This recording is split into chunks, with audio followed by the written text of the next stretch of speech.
G'day everyone, welcome back to Zero Access Footy, episode number 34. Once again, joined by the Premiership quarter. It's your baby. The AFL trade update legend, the trade update merchant, some would say, but he's beaten the allegations of a one-trick pony, I'd imagine. Do a roar. Oh, God. If that sets the tone for this episode, I don't want to be here. But we've got ourselves Papa, plenty make more him do a roar. Plenty more to talk about, as per usual. But we're going to get ourselves started off with some way too early 2026 AFL predictions, because there's nothing more exciting than talking confidently without knowing a single thing. So, with everything that's been going on in the trade market and where some players have landed, we are going to be... Shut up! You just... Sorry, this I'm in a mood today. This intro period is like your 1 minute of time to see just how much you I'm can in a either mood wind today. me up or just spill out as much random stuff. I think you're going to be winding people up because you're going first. Yes. Who is your 2026 AFL Premier? Yes, so my Premier prediction for next year is going to be the Geelong Cats, which is a tough one to say after how it went in this previous grand final. They didn't get beat by over 50, so I guess that's their positive. But lots of injuries towards the very end, which definitely hurt them a fair bit. This is without the idea of them having Charlie Curnow in case he does get traded there somehow. With or without Rowan Marshall, though? That's also another thing. This is just as the team that we saw and the team that is right now. So Okay. no Rowan Marshall, no Charlie Curnow. Those are all still out and about, waiting to happen if they do ever happen.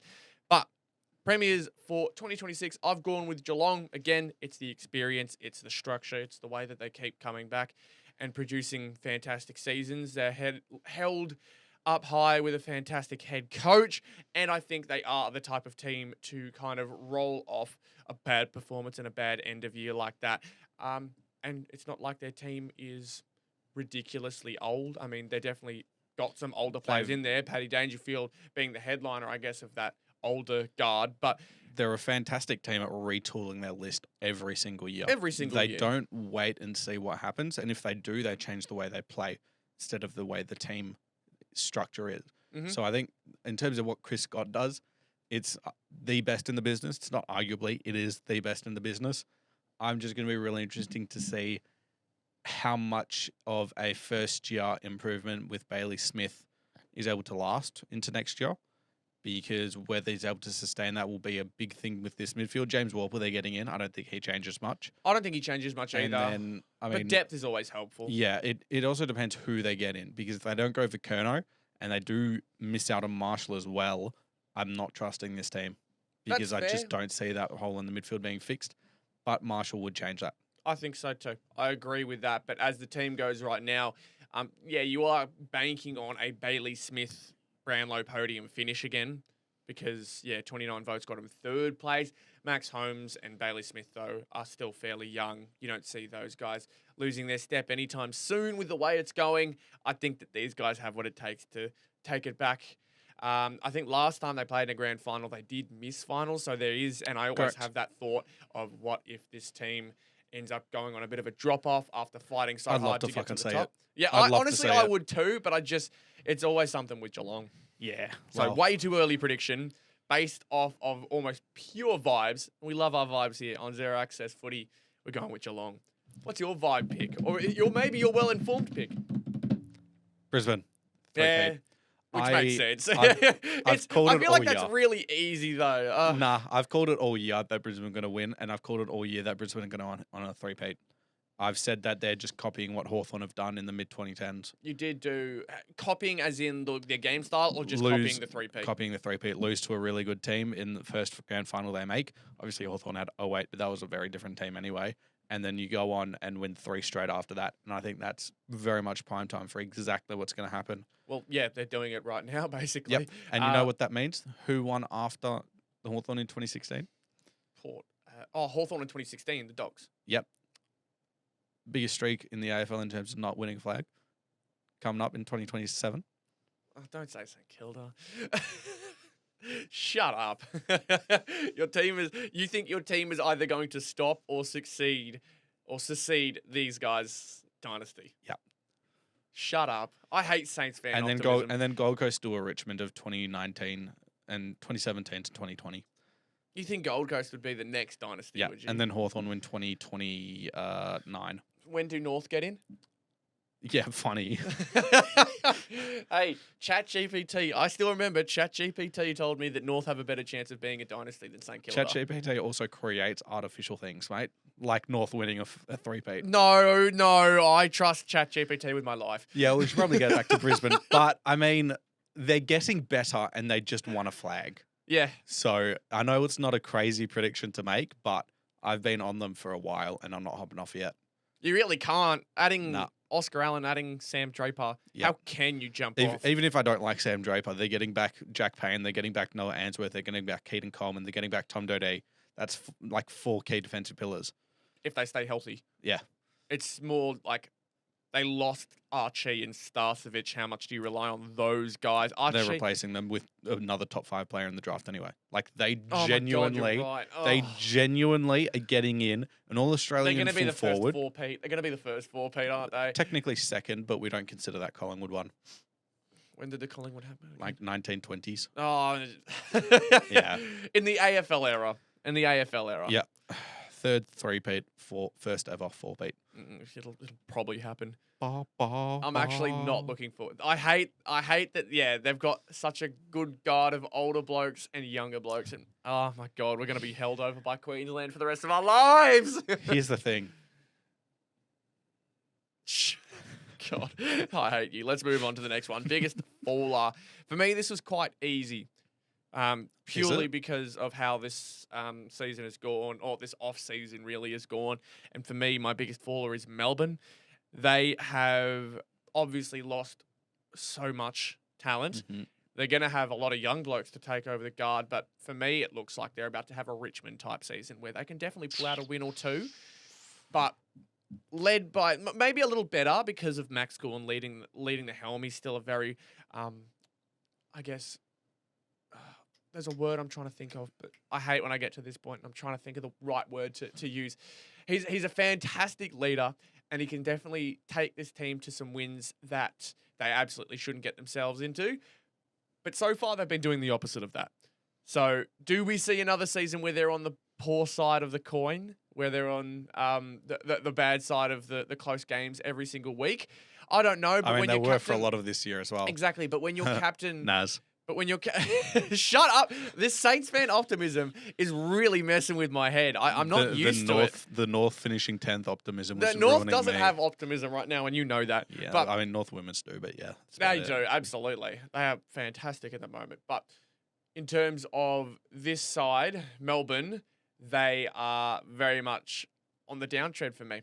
And when your captain outright comes out and says, we've forgotten how to win, it doesn't give you much I've hope. been stuck on that phrase for ages. Yeah, well, I mean, when a captain of a club says we don't know how to win, I feel like that's a pretty big deal. Am I wrong?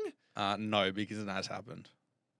Well, I mean, in the most extreme Yeah, I know. circumstances, they've forgotten. Yeah. Even in the most winnable circumstance you could possibly imagine, almost 50 points up at three-quarter time, they still find a way to lose. If I'm Melbourne, I am absolutely ruining the list management and the board in this team. Yeah. Because you look at the actual members of their board, half of them are interim members.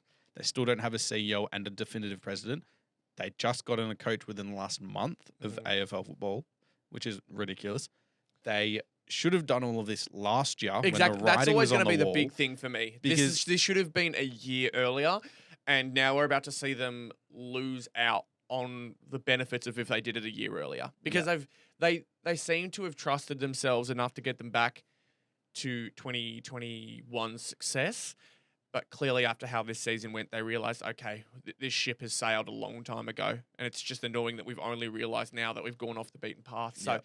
the way they also sent Clary out, I feel like... I don't care about Clary anymore. Yeah, I get that. But it was very quick, the fact that they just went, all right, Clary, we haven't seen a business move like this from a team in a really long time. And we've seen a few this offseason. This offseason has been quite nuts. I mean, I feel like it was a business move. It would have happened last year, but I mean, they just were so Last year was them. they were so no, last, reactionary rather than being reactionary is getting the into a front perfect foot. word for how Melbourne have gone about their Yep. ways since 2021. Reactionary, because they were so big on loyalty, so big on their core key pillars. Love. Yeah, The key word was love.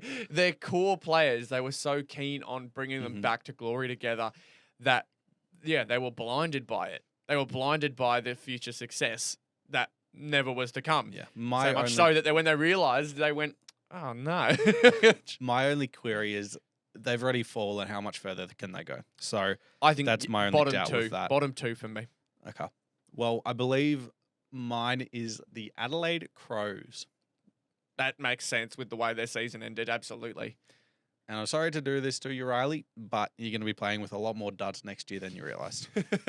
What duds are you talking about? So Tex, I think, is one you'll bring up because of the fact I'm that not mentioning Tex. Really? Tex is past it, so we're not expecting anything from I him. guess so. Yeah. I'm also talking in terms of who are you bringing in that's going to take you to that next level when the other teams around you are going to be improving. First of all, Archie's about it, but is he going to be a forward or is he going to be a winger? Because they brought in Isaac Cumming last year, who's going to be a winger. They've just put in Dan Curtin in, who's going to be a full-time winger, more than likely for next season as well. Dan Curtin is fantastic. I really like the way he's panning out. So my question is, how much are you relying on external improvement compared to internal? We saw what they did at the end of last year when they brought in all this external improvement, which then helped them, but they've not decided to go for Petrarca, given he was a hometown boy and he said 1 extra year. No, we're not doing that, which I understand. That's completely fine. But aside from Callum Archie, who's, whilst he's a good role player, he's not really a needle mover. You're relying completely on internal improvement when some of your older players are moving on.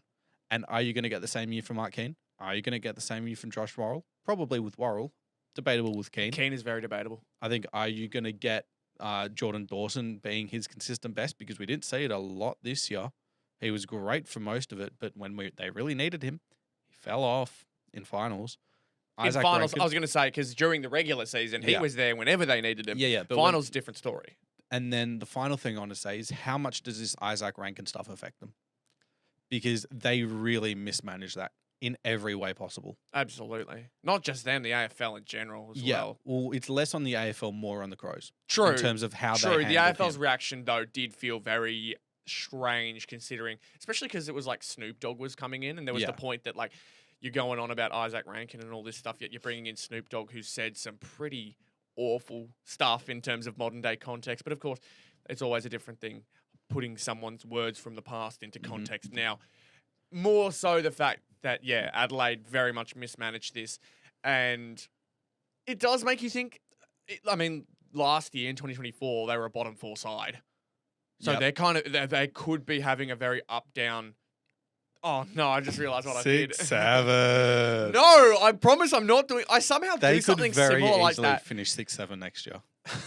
I somehow do something like that every single episode, it feels like. But Adelaide, good shout. Very good shout. Especially going out in straight sets the way they did. If I were to go out on a limb, I'd call my bold prediction being they miss finals. That's it. I like it. I do like it. All right. Not bad at all. Biggest riser, however. Let's go to the positive side of things. I don't even remember who I put for mine. I know we'll go to yours first, but I don't remember who I put for mine. Biggest riser for me, Sydney Swans. Yep. Okay. And it's really simply injuries. Injuries derailed the hell out of their beginning of their season, and they pushed themselves all the way up to 10th from that awful start that they had. The new coach coming in, they didn't get that, nice first game for a new coach. They get the free win type situation. They didn't get any of that kind of luck. But Sydney themselves, in their core versions, potentially with Charlie Curnow added onto that as well. We won't talk about Charlie Curnow in the mix of this just yet, like we did with Geelong for Premiers. But in terms of rising up the ladder, the team that they brought out in the second half of the season absolutely could find themselves back in the top 4. And maybe this could be seen as a year of refresh. Not making finals is obviously not something you want to be doing, but at the same time, maybe that extra month of rest that they didn't get last year because they played in the grand final, maybe that helps them come into the next season rejuvenized. I don't know. It is a bit of a guessing game, hence why it's way too early. predictions, but I do like this team on paper. I like the fact that they seem to be reaching out for improvements in areas of need, forward line especially. It's the same thing I talked about with Adelaide. How much you're looking for internal versus external improvement. Yeah. They're going all out for Kerno, looks like. So Yeah, and I think it's a good pick. I think it's a good one. They're willing to trade contracted players in potentially James Rowbottom, in potentially an Ollie Florent, in potentially a Will Hayward. Yeah. So if I'm Sydney, I'm looking at 2 first-round picks, Will Hayward, anything maybe. We want something back on top of that. Yeah. And then I'm saying, yep, we're happy with that trade. If I can somehow find a way to switch Florent in for Hayward, I'm doing that. Florent, not Florent. Sorry, Florent. Good boy. You make these episodes much harder every single time. I make them enjoyable. No. At least for me. Maybe not Yeah, for you. I was going to say, your 7-team trades just confused the hell out of me. But 18-team trades, mate. Get it right. yeah, I can't wait for that video. 18-team trade with Should the do it Premiership right now. quarter. No, we do not need a 2-hour podcast video. We've got, though, Sydney Swans rising up the ladder. I could see them being top 4. I really could. Yeah, 100%. I mean, they've showed it before. Absolutely. Yeah, as I said, I don't remember who I put. So can we move to it? Ah, that's right.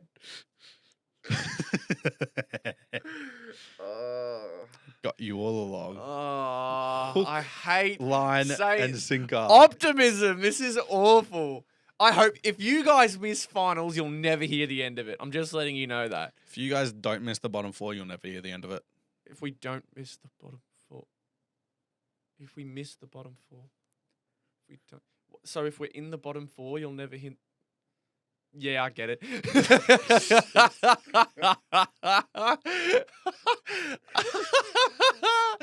Oh my god. No, go on. Explain why Saints are going to be the biggest riser. Go on, tell me.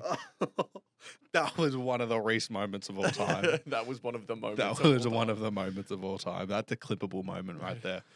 Mods get on that. I'm joking. God. You somehow come across even more like yeah, shut up. I was gonna say inbred. No, go on, tell me. Okay, well, given we talked about internal versus external improvement for the last 2 teams, there is no team that better defines it than St Kilda. Tom De Koning, Jack Silvani, Sam Flanders, Liam Ryan could potentially get another couple in as well by the end of the trade period. And then maybe a draft pick as well. That is the definition of external improvement while still having a good young core and some experienced players. We have got a list now that should be ready to compete for finals, and I think we are ready to bounce back. I know you loved that last little sentence. Look, yeah, that's what you call keeping it short and concise. I can't do that. So unlucky. I can't do that. Unlucky Oos. Talk about being inbred. What? Because I can't talk in short, sharp sentences. You can't keep it short, mate. What? This podcast is wild. This is a wild podcast. That is the producer signal of please stop talking. Yes, Rhys, please stop talking. All right, Bimmies. Deal or no deal trade update. This was a long segment last week, but nonetheless, we are always very excited to get stuck into this because Ben puts a lot of effort into his trade. Well, there goes the illusion. Anyways, trade update from Mr. Behm Gaddy, otherwise known as the Premiership Quarter. Let us know. What have we been looking at this past week, mate? I have absolutely no idea. I'm so not prepared. The tabs have completely disappeared. Beautiful. Off my I'll computer. get started. So, in terms of the ones that you haven't heard of from us just yet. I'm also very confused between the ones that I've checked out in my own videos and then the ones that I haven't. So it's I very know much, which one we're here up we are. to. Yes, I've got them. Okay. We are going all the way back to the 8th of October. Yes. Okay. Oscar Allen There you joins. go. There we are. Okay. This was 5 days ago. Yeah. So the last real deal of free agency was Oscar Allen joining the Brisbane Lions, and the Eagles get pick 2 in compensation. I don't know why people are going so insane when they don't even know the rules. Dude, learn them first and then complain. Is this the compensation rules? Yeah. So It's don't to do understand. with the pay, there right? There are 3 terms to each herbs and spices that people call it in terms of that. Length of contract, Mm-hmm. age of the player, how much money they're on. Yeah. So if someone's on 900K across the average length of minimum of 5-year deals, because that's the max that you go to, and you're in a good age rather than being 33, let's say 25 years old, Yeah. you get a first round compensation pick. If you're under 900K and above 600K in a good age, then you're going, let's say, band 2, end of first round compensation, a la Jack Silvani, Sam Draper. Yeah.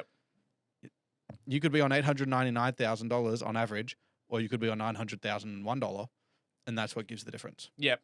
It's understood. So Oscar Allen's deal per se, can you give us a rundown of what that one was? So Oscar Allen is at the right age. He would be on over 900,000, hence resulting in the pick 2, because it's after the team's first round pick. So do you not know his exact contract? No. Okay. It's a whole different topic, but yeah. Yeah, understood. It's just whatever happens after that. St Kilda traded got a 4th round pick in exchange for Max Heath.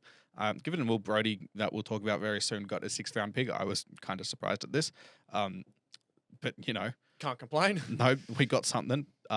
St Kilda got a Liam Ryan, and not a Liam Ryan, got the Liam Ryan, and a 3rd round pick, which was from West Coast. First ever trade that occurred where a team got a pick 2 years into advance. St Kilda Really? breaking records again. Because the Who rules used to cares? be... Who cares about that record? That record's I don't. boring. No, shut up. So the deal was essentially St Kilda give up a 2nd, get Liam Ryan and a 3rd, because now the rules have changed where you can trade 2 years in advance, technically 3 years overall, given it's this year, next year, and then the year in front of that. First ever trade that occurred. Very happy with that. Brody Myercheck officially became a demon, given Melbourne didn't want to lose the compensation pick that they got for Charlie Spargo, given North paid him $600K a year. Sorry about that. Melbourne get Myercheck in 71. Collingwood got 61 and a future 3rd round pick, which is fair enough. Campbell Chesser was a straight swap for pick 41, and I completely understand that trade. 3rd round pick for a former 1st round pick is a bit iffy, but he really hasn't shown much and hasn't played too much at AFL level, so can't get a decent player there. This one, I was very happy with this trade because it works for every team. Carlton. Great team. Yeah, can't get Ben Ainsworth and pick 67, which is a 4th round pick, and they give up Corey Durden and a 2nd round pick. Basically, Ben Ainsworth for a future 2nd round pick. I think that's a good deal for them. Yeah. Gold Coast get pick 29 for Ben Ainsworth, mid-2nd round pick, exactly what it's worth. And then Port Adelaide receive Corey Durden and a 2nd round pick from Carlton, and then they gave up pick 29 and a 4th round pick. So that 4th round pick for a mid-second. In a better draft, I think Port Adelaide win that every day of the week as well. And that's understandable from them. This one, very interesting. Maybe, it was actually only 6 hours ago, GWS receives the Bulldogs' 1st round pick, which was pick 12 after all the compensation picks. And then the Western Bulldogs receive the Giants' 1st round pick, which was pick 14, and a 2nd round pick, which is sitting at 27, which will move back a few spots, but it will also move up given some of the bids and points being absorbed. So it probably nestles around that 27 mark anyway. That probably opens up the door for Connor Buddock to head to the Bulldogs from the Gold more Coast draft Suns. picks to work with means that, and even though it is just the one extra pick 27, it does open up a bit of opportunity for them to use that in a trade to get Connor to the Doggies. Yeah, and then the other trade that happened today, Tyler Young went to West Coast. Richmond received a 2nd round pick, technically 38. Also a 3rd round pick if you consider. Yeah, all the changes. Yeah, technically it's in the 3rd round. It will move up, and I think it probably gets up to 32, let's say, this pick, after all the bids get absorbed. 32? I would assume It's currently so. 38. I know. But when you consider that, let's say there are 4 bids in front of him. Oh, they all and get then used. all the picks that get used up, there could be 10 picks in front of him. Yeah. That goes to 28, include the bids in front, gets moved back to 32. Understood. So I think for West Coast, you're happy with that trade as well. And Richmond get a decent pick. They could take a Bolter or a Tyler Fuller. Young really isn't that bad, I think. And then this was the most interesting trade I've ever seen with my own 2 eyes, aside from my own 18-team trades that I've done multiple times. Which is insane. Yes, But I'm not I'm important. an insane person. Yeah, that is. If they've been watching the first 24 minutes of this episode, they would know that. You didn't need to say it out loud. Yeah, says the bloke who called me an incestual product. Am I wrong? Will Brodie got traded for a 6th round pick. Yeah. 103. Given there's going to be about 40 picks before that are going to just get missed on or bid on, Passed it probably on, yeah. gets pushed up to 50. Like, I don't think Fremantle really care about this pick, so they just gave him up for nothing. But he's not worth anything in the first place. So, yippee. He's going to prove you wrong and, I don't know, win a Brownlow at Port Adelaide or something. Now we get on to the really interesting things. Yeah, now we get to talk discussion and make up stories. Go on, let's go. So, I first of all need to get up all the players that have been rumoured to leave. Yes, because we are getting really, really close now to the end of the draft. Oh, sorry, the trade period. And there's been a few rumblings here and there about trades that are going to happen just before the buzzer, including probably the biggest one. I've heard from Tom Morris that he expects if there is a deal to happen between Hawthorn and Essendon, it's to happen at the last second. Essendon have made it very clear, in quotation marks, that he is not for trade. A lot of people are saying this is them calling Hawthorn's bluff, get as much as we can out of them, and if something does happen and they do manage to strike a deal, it'll be the most Essendon could have gotten out of Hawthorn, and it'll happen right at the last second. They're probably still in negotiations now if the trade is to happen. Yeah. So, in terms of what a deal would look like for the Merit, For the merits. situation. Okay. It was like the comment a couple of weeks ago. Remember that one? Yeah, I do remember that Yeah. one. I don't know One of why the moments of all I don't time. know. One of the moments of all Zaf. The comeback? Shut up. You don't need to try and recreate it. You're trying to recreate magic that's already passed, mate. Move on. Okay. So, what a deal would look like at minimum 2 first-round picks. Yep. At the absolute minimum. What those 2 first-round picks are is their 2026 or 2027 future first. That's up to what Essendon want. I think Hawthorn would be willing to give up either of one of those. And then you've also got pick 9 technically in this year's draft. I believe it should still be pick 9. I'm not going insane, I don't hope. Yes, pick 9 that they got from Carlton last year, obviously through the Matt Owens and whole pick 3 trade. Fantastic. That was all Yep. absolutely restarted in my brain. But anyway, it'd have to revolve around those 2 first-round picks, and then it's whether Essendon want a player like a Cam Mackenzie or Henry Hustwaite, So Henry or even a Hustwaite. key position player. I've heard Mitch Lewis being thrown up. I don't think he gets traded out because got Jack Gunston at the end of his career. Yep. Even though he kicked 70 goals. Yada, yada, yada. Or do they want another pick? And there's rumours that maybe Hawthorn trade that pick 9 into 2 later picks, and then it revolves around those 3 picks. Or is it the player? And that's all up to what Essendon want. So, in my opinion, they should go for the 2 picks, 2 first-round picks, and a player, and then trade 2 of their 3 first-round picks up in this year's draft to get a Willem Dersma, for example. And I think that works for them and West Coast if, let's say, they want to trade up to pick 1. I think that would be a really good idea for them. And then, although for Hawthorn, I mean, you're giving up a pick in this year's draft, which you don't need, giving you Zach Merritt. And then if you trade away one of Hustwaite or Cam Mackenzie, you're saying, okay, that's fine. We also lost James Warple. We've got some younger players as well coming through. Nick Watson might get some more midfield minutes. Dylan Moore is going to play more midfield minutes. We've also got Will Day coming back. Mm-hmm. So it's just 2 midfielders in for 2 midfielders anyway. I think that's fine. One of Hustwaite or Cam Mackenzie would then just be in the VFL because you've also got Josh Ward. So I think for Hawthorn, they're pretty happy either way in any one of those ones go through. I was going to say, on top of all of that, because it looks like it's going to be Hawthorn happy if the trade happens, do you think at this time the trade is going to happen? 100%. 100%. I'm 100% confident the deal gets done. Do you think it's a case of Essendon so desperately want what Merritt can bring in, or is it the other way around? They're just holding out to see how much Hawthorn can give them. Yeah. It's all just been a Again, publicity stunt. yeah, I understand that 100% from a front and general manager or general office position. They want to show that Zach Merritt means that much to them, that if they are to lose him, Mm-hmm. it has to be for as much as they can get. And I think this is a smart move on Essendon's part. I think you got to give you credit. And if somehow they aren't lying and he is there pre-season and Zach Merritt is still an Essendon Bomber, that's not too bad either. Although I think if you're Essendon at this point with all the baggage that Merritt's going to bring next year, no matter what for the poor bugger, it's probably best he goes. If you're Essendon, it's going to probably hurt a lot, but you'd much rather him go now.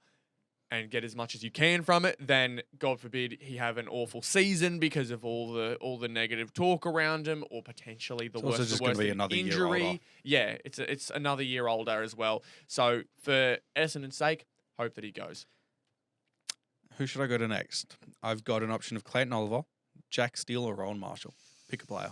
I want to see Jack Steele because I think Yep. the other two are pretty set in stone where they could go. Yeah. So Jack Steele, I haven't heard too much about him. So there has been some mumblings about Steele potentially being involved in the Merritt deal, which is a good segue straight into it, because there's a thing of him potentially going to Essendon, where Essendon obviously lose Merritt, and then they want to get an experienced player, given they're losing a lot of experience anyway this offseason. Yeah. The likes of Laverde and Goldstein fucking off. So a deal in terms of his value, I think, is really interesting because he's not going to be on anything more than 500K in terms of money, and that works in St Kilda's advantage. I don't think he's worth a first-round pick anymore. He'd probably be worth maybe an early second in this year's draft. Yeah. And so Essendon do have a pick in that approximate range, being 21, which is the Draper compensation. I think that'd be about his value. It's just whether Essendon will be wanting to trade away that, given they're also wanting to get in some other picks. Do I think he leaves? No. I think he's pretty much locked into, okay, whether I play 22 games or not isn't the issue here. I just want to stay here. My family's there. I don't want to move. So I think he's very much happy to stay at St Kilda. It's just whether a team says, okay, we're going to give you this, we're going to give you a bigger pay rise, and you're going to get guaranteed game time. Yeah, okay. So with the way that St Kilda have also gone about things, I wouldn't be surprised if there is a potential chance that they just say to Steele, I'm sorry, you're going. Like, if two people rock up and say, we want to come to you, I wouldn't be surprised at all. Because, also because of list spots, they need to do that. No, I understand that. But, I understand that completely. Yeah. We might as well then move on to Rowan Marshall, who's the other St Kilda player. Mm-hmm. He has been obviously requested a trade to Geelong. The deal will revolve around a first-round pick. Geelong want to trade their first-round pick this year. St Kilda want to get a future first-round pick. I believe that there are some mumblings with Sam De Koning. Yes, I had heard the small little rumors regarding that, and it makes sense. I just lean more on I kind of hesitate on the legitimacy of that purely because of the fact that because Tom's there, you almost want to it's just connecting the pair, is it not? In your head, you're just like, oh yeah, it makes sense if Sam went to St Kilda because Tom's there. But also positionally, he is absolutely ideal for what St Kilda would want, and it also makes sense as to why they might have pulled out of the League deal. You give that money straight to Sam De Koning. I think that'd be on more than what he's on currently. He gets to play with his brother. He gets to not be moved around in the position, and he can actually be where he wants to be, which is down back instead of in the ruck, which is just not what he does. Mm-hmm. And I think it kind of works for him. He was a St Kilda boy growing up as well, so there's that aspect. I don't know if it gets it done. I don't think it'll be a straight swap because I'd argue Sam De Koning is more value. Yeah, than I was going to say that there's a bit of a value difference there. But I also wouldn't be surprised if this is just a completely bullshit trade. But Sam De Koning and then Geelong's pick this year, which is at 19 at the moment, for Marshall and St Kilda's future first. I was going to say if you didn't add that future first in, that'd be a no-go. But with the future first, Geelong then banks on St Kilda somehow not having a great season. It's intriguing. You then go, hey, Charlie, or hey, Carlton, we've got our first and St Kilda's first next year. We'll give you our first-round pick in 2027. And then you use it to try and bring in Charlie They'd Curnow. want that more than Geelong's pick this year, that's for sure. Yeah, I see the vision. And I like it. I do like it. That's a situation where all sides are happy. But there's something about it that makes you think one team is going to say, no, we don't want to give up this player.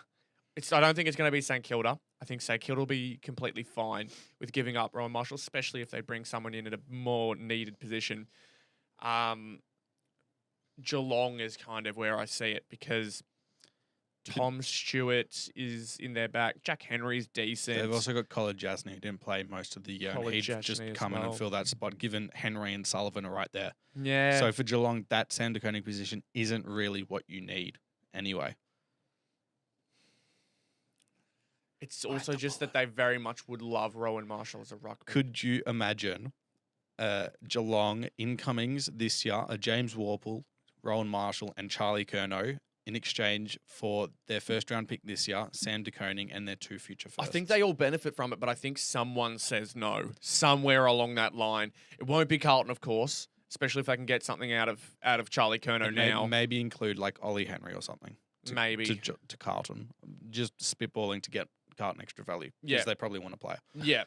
I think a deal around I think that I think would it be benefits intriguing. everyone. I'm just Yeah. I'm just wondering who's going to say no, because I feel like Geelong's probably the most vulnerable there. Mhm. They're the ones who probably want to see the most come out of it, because if they bring in Curnow and they bring in Marshall, how old's Curnow? Curnow would be 2015 draft, so he'd right around 28, 29. Okay, so they're all getting up in the age. Yeah.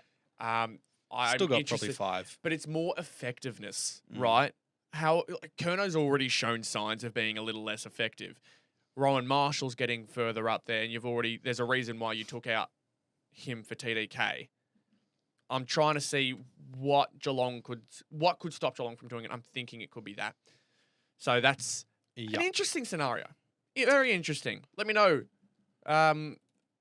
With what's the third player that you had in the next? It was Clayton Oliver. Clayton Oliver, that's right. GWS So- is the big player for him, isn't it? Yeah. There have been rumours that Melbourne were willing to pay up to 700K of his 1.35 to 1.4 contract, Mhm. which is ridiculous, Yep. but completely understand that if you want to get anything of value. GWS's current draft hand are pick 35 and pick 37. I would not be surprised if it's just a straight swap for one of those picks for Clayton Oliver. 35 for Clayton Oliver. Really? Yeah. I understand he's not played as well, but that's a late second, is it not? Yeah. Wow. Even with them paying that much of his money, I would have argued maybe that pick 14, and then you go, okay, so we'll give Oliver, and then let's say their pick 24, which they've got in for their first round pick, which, I mean, personally, I would have done that if I was Melbourne. I'd be focusing on doing that and saying, okay, maybe we're willing to pay 900K of his contract and just say, get him Get out rid of of our it. club, Can we at but least we get want some value. Yeah. And then that leaves them being able to do some more stuff with Christian Petrarca, which we'll talk about later. But yeah, if I'm GWS, I'm not wanting to give up much for him at all. Okay. And again, I understand, because he's been playing a little poorer than he has been at his best times. It's just crazy to think that Clayton Oliver is now only worth a late second. They could have got a first round pick last year from Geelong in a seriously good draft. It just keeps coming back to the fact that they're too late. They're Yeah. too late. Melbourne has really bungled this up. They really Completely. have. There's no other teams that would potentially look out for him, right? Collingwood maybe wanted to, Geelong. but yeah, It's just Not the much more. usuals, really, isn't it? yeah. Yeah. The last couple plays that I want to talk about, we'll first go to Jordan Gagoe, because there have been some rumblings that Collingwood might listen to a trade if it's good enough. Yep, I think I remember hearing some It's headlines. just, what do they think is good enough? Yeah. Because a first round pick, I wouldn't do that if I'm wanting Jordan Gagoe. I'm not willing to give up a first round pick. That's what that was my question, because if we don't know what they're looking for, what would you be looking for? And for me, yeah, definitely not a first round pick. Maybe because if Clayton's going for a late second, I'd be only giving up a late second for DeGoey. If I'm looking at St Kilda's deal for Liam Ryan, where you give up a second but you get a third back, that's pretty much where I'm looking at with that deal. Yeah. Same here. I think if Clary's only going late second, I do not see DeGoey going for all that much. Although he Yeah. can absolutely light it up. Even now, Clary is more consistent than DeGoey is, and just the injury factor too for DeGoey. So they'd get that third back, they'd lose DeGoey, and they'd get the second so a second and a third for DeGoey is what you're saying. So it's Jordan DeGoey and a third round pick for a second round pick. Okay. That's where it'd be. Yeah. All right. He's just too untrustworthy. But it's a really interesting one, because Collingwood might want to do that to get some value back, but I don't think that he would want to leave. Mhm. So actually, there were 2 more players I wanted to get through. Christian Petrarca and Charlie Curnow were the last 2. Okay, we've talked a fair bit about Charlie Curnow. So do you want to finish that off? We'll start with Curnow, Okay. because it's just a quick one. Yeah. The more likely one is considering to be Sydney now because Geelong offered their 3 first-round picks, pretty much all the bargaining power they had, and Carlton said no. So what does the deal look like with Sydney? You've obviously got their first-round pick this year, which is pick 11, I believe, at this stage. Pick 11. They're going to have their first-round pick next year that they'd be willing to give up. And then you're going to have to go, okay, Carlton, we want more. What players do you want? Will Hayward? Yep. Replaces the exact same position Charlie Curnow was in. Kicks 40 goals every year in a good team. I think Carlton would be happy with that, but they'd want more. So if I'm looking at that deal, I'm saying, okay, we want your first-round pick this year. We want your first-round pick next year. We want Will Hayward, and we'll give you a second for Charlie Curnow on the third-round pick. Mm-hmm. Would you take that?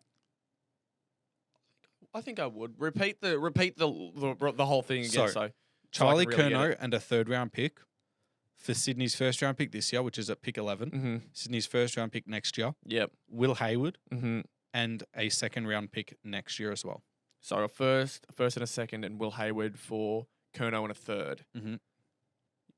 I would say yes. They still get that back in that third-round pick. They're taking Charlie Curnow, who I think Sydney is such a great spot for him. Heaney is going to be such a nice little magnet. Papley will be a nice magnet as well. It'll give McDonald a chance to revitalise his game in the backline potentially. He's going to get some Jeez, listening to the Premiership quarter, are we? Maybe. He's going to get some first-class delivery as well. I mean, you could say you got that during Carlton's most successful years, but Yeah, nah. I feel like Sydney is a different level.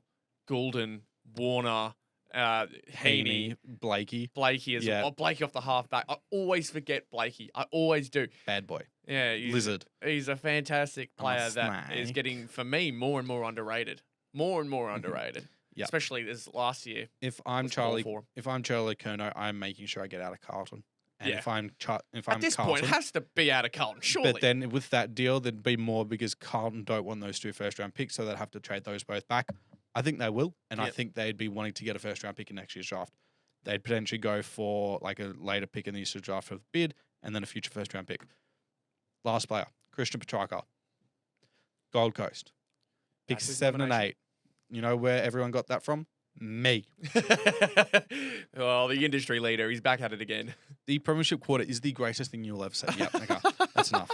So 6 and 7 for Petrarca is it? That's it? 7 and 8. 7 and 8, unfortunately. sorry. Yeah, so it'd be God 7 and damn 8. it. You've It'd be- rotted my brain. It'd be 7 and 8 for Petrarca and one of their second-round picks, which is 24 or 28. Fortunately, not 26 or 27. I'm sorry. It had to be done. It had to be done.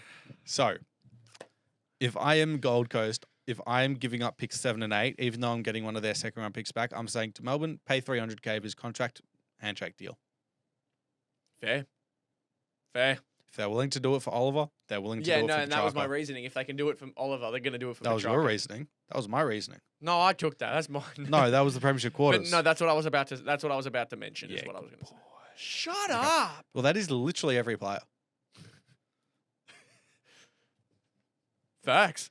Talk about efficiency. Yeah, true. The Premiership quarter knows what he's doing. What an efficient Not, man this I'm guy not Brad is. Johnson, Josh Jenkins, and Damien Barrett. You I'm can't not. speak English I'm like not- they can. I'm not. All right, that is episode number 34. If you of- do listen to them on trade radio, though, holy shit, they are dumb. They're just. Hey, dumb. watch your mouth. We'll see you all in the next episode. Thank you very much for tuning in. Episode number 34. Be sure to tune in on Wednesday for our live stream. You may already see that in your subscription feed if you subscribe to us. And if you haven't already, be sure to do so. So I appreciate you all once again for tuning in. See us on Wednesday, and we'll see you very, very soon. Thank you very much. Bye bye.